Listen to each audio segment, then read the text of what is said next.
Hi, I'm Timo Harbo, and I run the course Python for Structural Engineers. In this video, I'll show you how to use two really amazing Python libraries for structural engineers.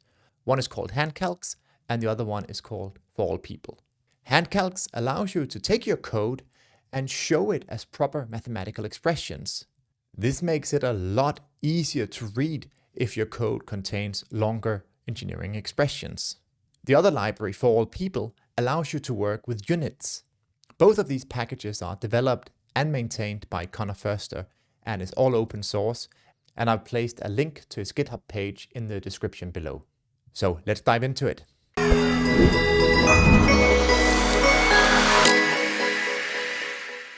So the notebook we'll use is this one, COO Formatting Calcs.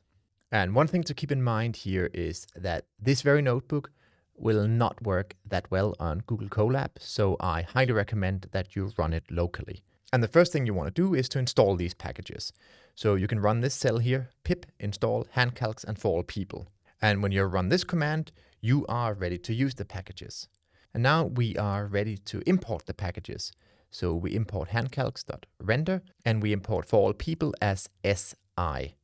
And the first thing we want to do for forallpeople is to say that we are working in a structural environment, which means that the units we'll be using will be metric structural engineering units. So we say SI environment structural, and by saying top level equals true, we can avoid writing this SI all the time. You're going to see that in a minute. So let's start out with forallpeople, and that's a package where we can work with units. It's pretty much as simple as you can imagine it being. You simply just write 300 times your unit. So in this case, our unit is kilonewton. So we run this cell, and now shear force is 300 kilonewton. But what does that actually mean? Let's dive a little bit deeper into this topic here. Let's take our variable shear force and look at its properties, value and dimensions.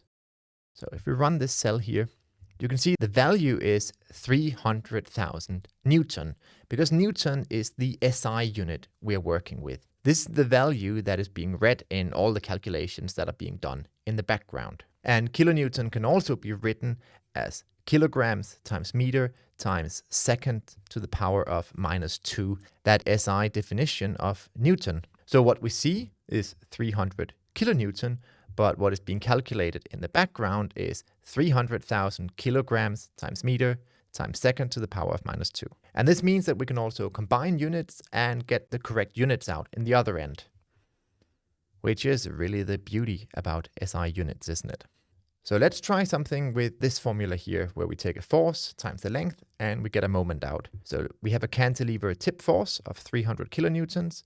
A cantilever is 5 meters long, which means we can expect a moment of 1,500 kilonewton meter.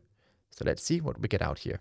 We get 1.5 mega Newton meter, which is the same as 1,500 kilonewton meter. You can also see here that our value is this here, 1.5 million kilograms times meter to the power of 2 times second to the power of -2. This is all this SI unit calculation that's going on in the background, but all we worry about is that the units work out as we expect them to. So that is what forallpeople can help us with. Then if we have a look at Handcalcs, Handcalcs allows us to render this. So let's look at the calculations we already did. If we put this little statement in the beginning, and we then run this cell, you can see what comes down below here is a calculation that is rendered. So shown in a nice way, but as you may also see here, we may want to format this a little bit. So the first thing we see is that the units we've been using until now, they don't work very well for this. This is good practice in Python with long descriptive names, but when we want to do calculations like this, we want to use some shorter variables. We also want to avoid this underscore unless we really want to show that it's a subscript. So maybe instead of saying cantilever length, maybe we call it L with cantilever subscript. So let's see how that could look. So we say F tip 300 kilonewton and L cantilever 5 meters. And you can see we put these brackets around, and that is to avoid this extra calculation here. So you can format how your calculations are being rendered by using these little tricks. You also see we put a little 2 in here to only show 2 digits. Let's see how it looks. So now we have F-tip. We don't have any extra calculations here. It just shows that it's 300 kilonewton. L cantilever is 5 meters. And here we don't put the brackets around. And then we get that the moment is equal to F-tip times L cantilever, the values, and then equals the result here. If you were to put these brackets around, you would just get the result. And that's not what we want here, because this is actually a calculation we want to see. And now a few other tricks you can use is to use this prime. If you want to show it like this one up here, you can use Greek letters. And if you add comments, these will also show. So if you have a look at this here, you can see we have the prime here. And down here, we have added this comment to our calculation at the end. That is the basics of Handcalcs and for all people. So let's try a full calculation now. So let's start by defining some dimensions for beam: height, width, and length. So we have those defined here. Then we define some material properties. See, they come nicely here. We define the ultimate strain in the concrete. And you see I put this down in a different cell here because I want to render this with 4 digits after the decimal point, and up here I only wanted 1. Then we want to provide some rebar. So we get that here. Some design factors, some loads. And again, you can see it renders really nicely. We can put the descriptive comments in that we actually want.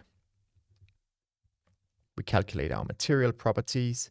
And here we actually want to show the calculation both with the letters, with the values that are inputted, and with the result.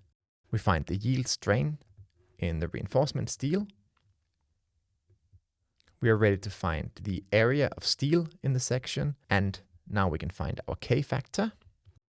And again, it renders quite nicely, but here you also see one of the downsides with the package is that you can't really define a different number of digits per number. So in this case, it's a bit overkill to have 4 numbers after the digit here, but we needed to show this value out here nicely. But if you get really good at Python, then this is some of the things that you can help Connor implement in this package if you think that that could bring value to the package, and do your first open source contributions. So now, while everything in this formula has units, you will notice that K is dimensionless.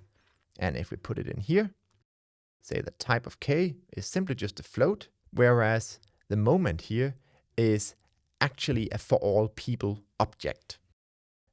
And also you see here, because we have this structural setting on, that everything simplifies back to millimeters here. Now we can get the lever arm for our reinforcement and compression zone, and we can calculate the required reinforcement area.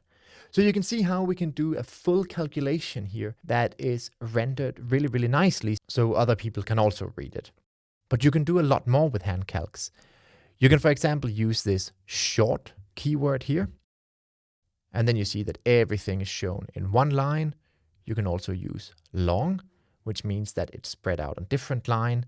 You can show something as parameters with this parameter keyword, which means they're placed after one another. And you can control the precision, as we've already shown, with this number up here, where you control the number of decimal points. I hope you have enjoyed this video. If you have any questions, just leave a comment below. And if you're interested in learning how you can use Python in structural engineering, you can go to my webpage, pythonforstructuralengineers.com, and sign up for my course.